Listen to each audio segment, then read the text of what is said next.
मुफ्ती अखलाक के बयानात के लिए मुफ्ती साहब के ऑफिशियल चैनल मुफ्ती अखलाक अशरफी स्पीचेस को सब्सक्राइब करें। हुजूर सल्लल्लाहु अलैहि वसल्लम के विसाल के बाद एक झूठे आदमी ने नबूवत का दावा शुरू कर दिया। एक आदमी ने नबूवत का दावा शुरू कर दिया कि मैं नबी हूं, और ये हजरत अबू बकर सिद्दीक रजी अल्लाह ताला अन्हु के दौरे खिलाफत की बात है, क्योंकि अल्लाह के नबी सल्लल्लाहु अलैहि वसल्लम का जब विसाल हुआ, इस दुनिया से वो गए हैं, पर्दा फरमा गए हैं, उसके बाद हजरत अबू बकर सिद्दीक रजी अल्लाह ताला अन्हु ही खलीफा हुए। हजरत अबू बकर सिद्दीक रजी अल्लाह ताला अन्हु ने इस बात के ऊपर उस झूठे आदमी से जंग भी की है जिसमें इस्लाम को फतह भी हुई है। ऐसा नहीं कि फतह नहीं हुई, फतह भी हुई है, लेकिन उस जंग में मुसलमान शहीद बहुत ज्यादा हुए। एक बहुत बड़ी जमात कारी की जो कुरान पढ़ने के बहुत ही ज्यादा अच्छे माहिर थे, ऐसे कारियों की एक जमात काफी बड़ी उस जंग में शहीद हो गई। हज़रत उमर रजी अल्लाह ताला अन्हु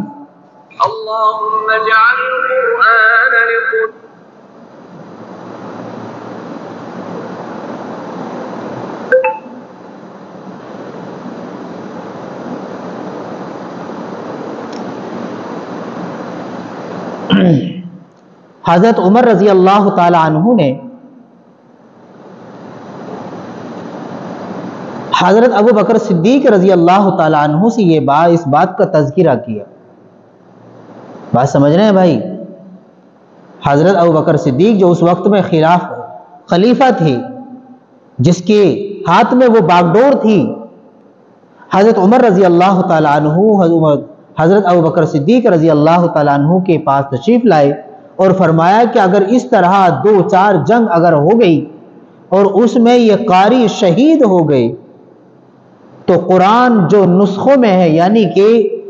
थोड़ा सा किसी के पास है, थोड़ा सा किसी के पास है, जो टुकड़ों में बटा हुआ है, इस तरीके से कुरान करीम का बहुत सारा हिस्सा क्या हो जाएगा? ज़ाय हो जाएगा, खत्म हो जाएगा, उसको इकट्ठा होने में बड़ी मुश्किल हो जाएगी। हज़रत उमर रजी अल्लाह ताला अन्हु ने फरमाया कि आप इसको अभी किसी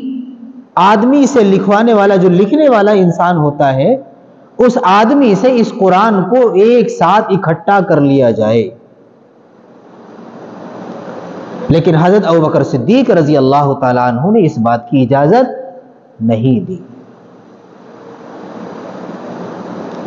क्योंकि उनकी इजाजत ना देने की वजह एक और भी थी, और उनकी इजाजत ना देने की वजह यह थी कि जो काम हुजूर अकरम सल्लल्लाहु अलैहि वसल्लम ने इशारा नहीं किया, बताया नहीं, मैं उसको, यानी मैं अबू बकर सिद्दीक, मैं कैसे करूं उस काम को, जिस काम को नबी बताकर ही नहीं गए। लेकिन जब हजरत उमर रजी अल्लाह ताला अन्हु ने इस बात के ऊपर असरार किया, समझाया कि अगर इस तरीके से जंग होती रही और उन जंग में अगर चंद हुफाज इकराम और चंद कारी अगर इस जंग में अगर शहीद हो गए तो कुरान मुकम्मल तौर से उसको सुनना और पढ़ना बड़ा मुश्किल हो जाएगा। जब ये बात बारीकी से हजरत उमर रजी अल्लाह ताला अन्हु ने हजरत अबू बकर सिद्दीक रजी अल्लाह ताला अन्हु को समझाई तो उनकी समझ में आ गई। बात समझ रहे हैं? हजरत उमर रजी अल्लाह ताला अन्हु से हजरत अबू बकर सिद्दीक रजी अल्लाह अन्हु ने कहा कि इस काम की जुर्अत कौन कर सकता है, यानी ऐसा कौन आदमी है जो इस तमाम कुरान करीम के तमाम नुस्खों को इकट्ठा कर ले और इसको एक साथ जोड़ दे, यकजा हो जाए मुकम्मल तरीके से। तो फरमाया हजरत अबू बकर सिद्दीक रजी अल्लाह ताला अन्हु ने कि इस काम को कौन कर सकेगा? तो हजरत उमर रजी अल्लाह ताला अन्हु ने फरमाया कि अल्लाह के नबी सल्लल्लाहु अलैहि वसल्लम के ज़माने में हजरत ज़ैद बिन साबित रजी अल्लाह ताला अन्हु کبھی کبھی حضور اکرم صلی اللہ علیہ وسلم ان سے وحی لکھوا لیا کرتے تھے۔ حضرت زید بن ثابت رضی اللہ تعالیٰ عنہ اللہ کے نبی پہ آنے والی وحی کو لکھتے تھے، لہذا حضرت عمر رضی اللہ عنہ نے کیا کام کیا کہ حضرت زید بن ثابت رضی اللہ تعالیٰ عنہ کو بلوا لیا، اور بلوانے کے بعد ان کو بتایا کہ ہم اس طرح چاہتے ہیں۔ قرآن کریم کا بہت سارے بہترین قرآن شریف کو پڑھنے والے قرہ حضرات شہید ہو گئے ہیں، اگر اسی طریقے سے شہید ہوتے رہے تو قرآن بالکل حذف ہو جائے گا، قرآن بالکل ختم ہو جائے گا، کیونکہ قرآن ایک آدمی کے پاس مکمل ہونا بڑا مشکل تھا، تھوڑا سا اس کے پاس تھا، تھوڑا سا اس کے پاس، اور بعض قرہ حضرات جو تھے وہ پورے قرآن کے بھی حافظ تھے۔ لیکن اگر اس طریقے سے ہوتا رہا تو قرآن کو اکٹھا کرنے میں، قرآن کو ایک ساتھ جوڑنے میں بڑی مشکل ہو جائے گی۔ حالانکہ انہوں نے بھی اس بات کو ماننے سے انکار کر دیا، حضرت زید بن ثابت رضی اللہ عنہ نے بھی انکار کر دیا کہ یہ کام تو میری جرأت سے باہر ہے، میں کیسے کر پاؤں گا۔ لیکن جب حضرت ابوبکر صدیق رضی اللہ تعالیٰ نے کہا کہ حضرت عمر رضی اللہ عنہ صحیح کہہ رہے ہیں،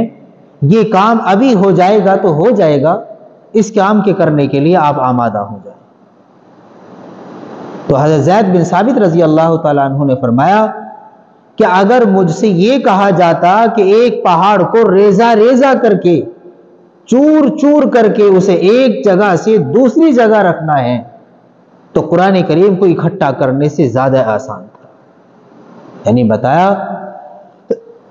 کہ قرآن کریم کو اکٹھا کرنے میں مجھے اتنی مشکل پیش آئی ہے، جن کے پاس وہ نسخے لکھے ہوئے تھے، کسی کے پاس 2 آیتیں، کسی کے پاس 10 آیتیں، کسی کے پاس پوری سورت لکھی ہوئی تھی، ان سب کو اکٹھا کیا، اور اکٹھا کرنے کے بعد اس سب کو ترتیب وار جیسے جیسے وہی یکے بعد دیگر یکے بعد دیگر جس طریقے سے قرآن اترتا رہا اس طریقے سے ان نسخوں کو اکٹھا کیا، اور ایک کے بعد ایک، ایک کے بعد ایک کے بعد ایک اس کو جمع کیا گیا۔ اس طریقے سے اللہ کا یہ مقدس کلام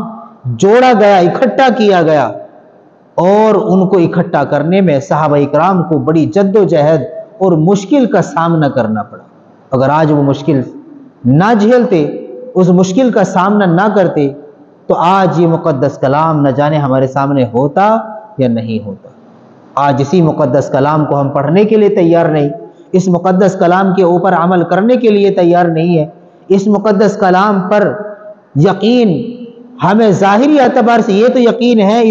اس کا بنایا ہوا تعویذ بڑا بہترین کام کرتا ہے، اس سے پڑا ہوا پانی بڑا بہترین کام کرتا ہے، لیکن اپنی اولاد کو قرآن کریم پڑھانے کے لیے ہم بالکل تیار نہیں ہیں۔ اسی کام کا رہ گیا ہے قرآن کریم۔ آج دیکھو لائن لگی ہوئی ہے پانی پڑھوانے والوں کی، تعویذ والوں کی، گنڈا لینے والوں کی۔ قرآن آج اسی معاملے کا رہ گیا ہے۔ وہ بات ایک الگ ہے کہ اللہ کا کلام ہے، اللہ نے اس میں شفا رکھی ہے، اس کو استعمال کیا جا سکتا ہے، علماء دین کی تحقیق کے انوسار اس کو استعمال کیا جا سکتا ہے کہ اس کو استعمال کس طرح کرنا ہے، عالم دین سے بوجھ کر ہم عمل کر سکتے ہیں، استعمال کر سکتے ہیں، لیکن اس کے ساتھ ساتھ یہ قرآن وہ قرآن ہے جس سے ہماری دنیا اور آخرت دونوں سنور سکتی ہے۔ اللہ ان باتوں پر عمل کی توفیق عطا فرمائے۔